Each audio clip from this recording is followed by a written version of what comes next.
Even law enforcement personnel are fallible human beings who are not always able to treat others fairly. But what occurs when a police officer, who is only supposed to arrest people, embraces her boss? That sucks. Police Neil's off, he can come give you a ride. Repaired that. Do you want me to let him know you found the insurance? Same fucking thing. Well, maybe you should not do that then. Couple things. One, do you mind giving me like a couple feet? One, because I like personal space, and two, because cigarette smoke really, it tears me up a little bit. No, we don't take pictures of it, because crashes are civil. Yeah, whenever we do any kind of crash reports or anything, unless there's a DUI involved or, like a hit and run or something, a criminal aspect, we don't usually. On the first day of 2021, Officer Shutterly responded to a car crash in Gainesville, Florida. She approaches the scene. To her surprise, she identified Corporal Scott Bertzik, or Bertie as she knew him. She asks Tevin Gardner to go wait by his car while she takes information from the other person involved. Upon confronting Bertie, he explained that he was reaching for his lighter and so collided with Tevin Gardner's vehicle at a green traffic light. Despite obvious signs of impairment, slurred speech, and difficulty with basic movements, the expected DUI investigation never materialized. Instead, Officer Shutterly engaged in a brief conversation with her old acquaintance, Bertie. However, when she turned her attention to Tevin Gardner, the driver of the crashed vehicle, her demeanor changed noticeably. Officer Shutterly asks the victim if he is the registered owner of the car and whether he had other passengers in the car or not. Upon providing all relevant documentation, the officer told the victim to maintain some distance with her due to two reasons. One, that she likes having her personal space, and two, cigarette smoke tears her up. She then asks Tevin to wait for 20 minutes while she tries to figure things out. She then asked Bertie if the car is registered to him or not, which seemed more like a confirmation rather than a question. The cold personality that she previously showed the victim vanished, leaving viewers questioning the motives behind Officer Shutterly's altered behavior. Was it a disapproval of Gardner's attire, or perhaps something deeper? I don't know. Yeah, he's still in it. Is he really? So, Bertie, you giving me some indicators? Oh. Listen. Shit, woman. Listen. Valdez is coming out just to... I'm not going to lie to you about it. She's on her way? Yeah, she's on her way. Because I'm not really comfortable with this whole thing at all. Officer Shutterly, recognizing the potential conflict of interest, wisely decided to call for her supervisor, a move that might be seen as responsible and ethical at first glance. However, we can't overlook the fact that moments earlier, she had adamantly refused to document the crash scene unless a DUI was involved, raising questions about the true intentions behind her actions. It becomes evident that Officer Shutterly had a strategic plan in motion, aiming to swiftly remove the victim from the scene, perhaps to shield her superior from more severe charges. She also returns back the victim's license and informs him about the 14-day window that the state of Florida follows. If the victim feels any kind of pain in his body within this time limit, they should inform the insurance company, and they will set up a doctor's appointment for them to make sure they are healthy and safe. Yes. Yes, I am. And I'm going to remain on. Fair enough. Because integrity. Shortly after, the supervisor, Officer Valdez, arrives at the scene.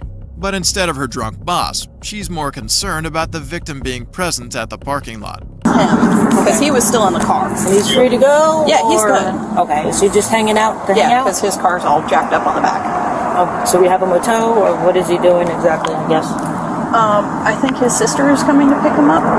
I'm going to check on these because they're bothering me. Okay. That makes sense. Gardner has a valid reason to stay at the location, so they are forced to proceed with the field sobriety test in front of the victim. Given Bertie's state, it is safe to say that it was just a formality. 1, 2, 3, 4, 5, 6, 7, 8, 9.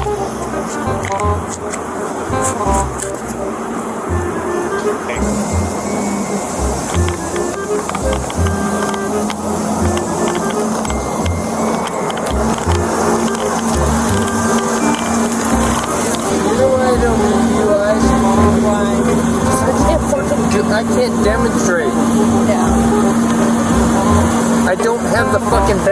demonstrate. 2010, 2011, 12, 13, 14. You can stop. Fucking perfect.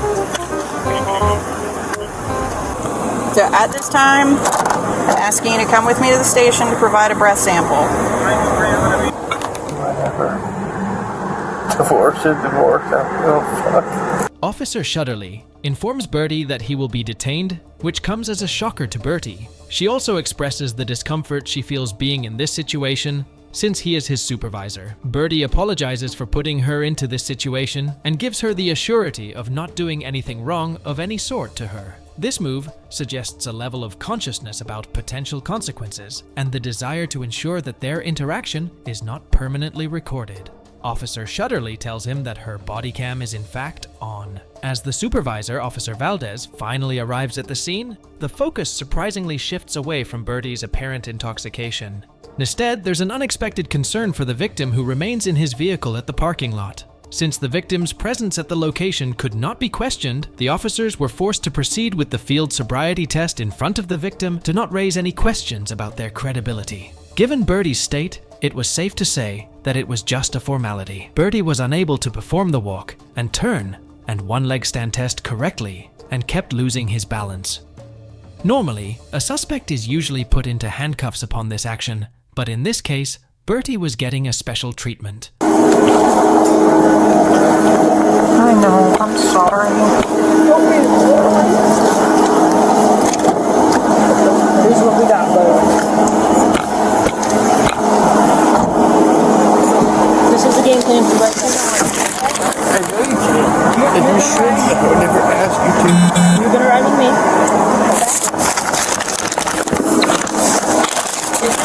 No. Give me a second, Brandon. There's things that we can do to fix this, Brandon.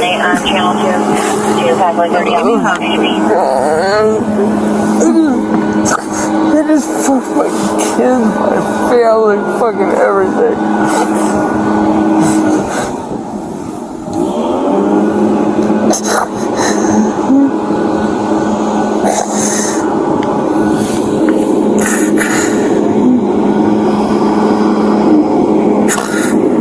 Sorry, too. You're fine. No, Absolutely I'm fine. I'm sorry. No, you're not. These people. That's fine. It's okay. But we already know what the game plan is. We already know what the game plan is. The unfolding sequence of events takes an even more confounding turn. Officer Shudderly, making an unusual and somewhat suspect decision, opts to disable her body camera before engaging in what appears to be a discreet conversation with Bertie on the curb. The mysterious nature of their discussion shrouds the true dynamics of their connection, leaving us to speculate about the motives behind this clandestine exchange. The officers kept consoling Bertie and told him not to worry, because he already knows what the game plan is. The officer tells Bertie to come down to the station to provide a breath sample. Bertie breaks down into tears, thinking about the trouble he is in, even though he is aware of the fact that there will be no serious charges upon him. This intriguing development intensifies the complexity of the situation, prompting us to question the officer's intentions and the intricate dynamics at play. Yeah, I'm still on. I can't do FSEs. Listen, if you blow and you're good, then we're golden. Yeah. You know I can't do that.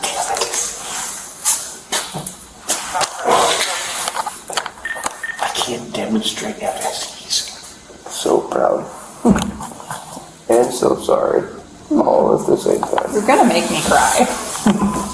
As the narrative unfolds, it becomes clear that Bertie is not escaping scrutiny without consequences. The subsequent conversation serves as a stark reminder of the critical role body cameras play in such situations. As Bertie arrives at the police station, he gets uncuffed and receives another hug. Officer Shudderly again indicates that her camera is still on and convinces him to give the breath sample. She is trying her best to do things the right way and not be biased towards Bertie. Bertie, under the influence, provides 2 breath samples, revealing a blood alcohol content double the legal limit, a fact not addressed until much later. Despite being implicated in the crash at 1:30 a.m., his DUI arrest is inexplicably delayed until 5:15 a.m. The lack of a coherent explanation raises eyebrows, especially considering Bertie's admission to consuming Bacardi rum with Diet Coke. The legal aftermath sees Bertie pleading no contest to a DUI misdemeanor, resulting in a $1,000 fine, 50 hours of community service, mandatory substance abuse and DUI classes, and a 6-month license suspension. Tevin Gardner, the victim of the crash, pursued legal action against Bertie, reaching a settlement. Presently, Bertie maintains his position within the Gainesville Police Department, albeit without active police powers and confined to administrative duties post-arrest. This raises a pivotal question. Was Officer Shutterly's behavior justifiable in this complex scenario, or does it warrant deeper scrutiny and evaluation? The lingering uncertainties surrounding this case underscore the need for transparency and accountability within law enforcement.